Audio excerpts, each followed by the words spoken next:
Hi everyone, welcome to today's daily Leetcode challenge. Today we'll be solving question 938, range sum of BST. This is another question that is fundamental to know because it's asking us to traverse a tree.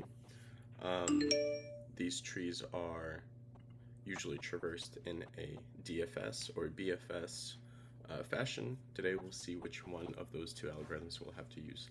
Given the root of a node of a binary tree, search the tree and two integers. Oh, sorry. Binary search tree and two integers low and high. Return the sum of the values of all the nodes inclusive of the range low and high. And the example one, we have some nodes here that were arranged in a tree and a low and a high of 7 and 15. The explanation here is that inclusive nodes that are inclusive within the range 7 to 15.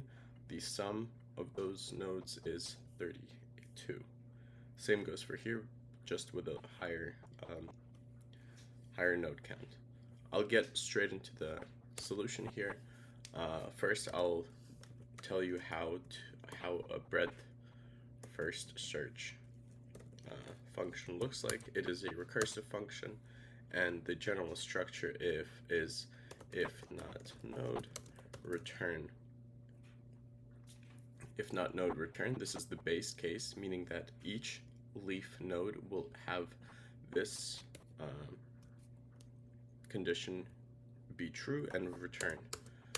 Else, we'll call DFS on the left, and then the same thing on the right. Here usually goes the condition that we want to actually,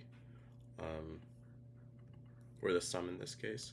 Let's have the return value be equal to 0, non-local ret, and then have that if node val, and then what is it?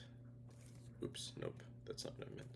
Low is greater than high, then ret plus equals node val.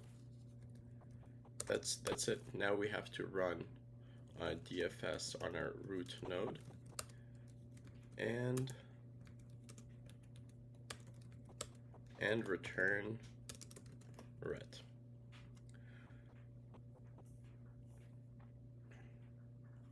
DFS. I meant to say DFS. BFS is another algorithm that traverses the tree breadth first, but that's not what we want. And let's see. Oh, was it inclusive? I said only exclusive, so we actually want this. Hopefully this is another extremely quick video.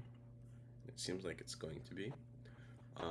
This is an O of n solution where n is the number of nodes. Besides that, there's not much to say about this. This is probably the most optimal solution anyway. The reason we need BFS or DFS is simply to have access to all of the nodes. The reason we can't just traverse the tree like an array is because we don't have access to all of the nodes. We only have access to them in a recursive fashion. The solutions here are, again, still using DFS, so there's not much improvement here. Take my word on it. This is a extremely intuitive and easy to read solution, so please use it if you want.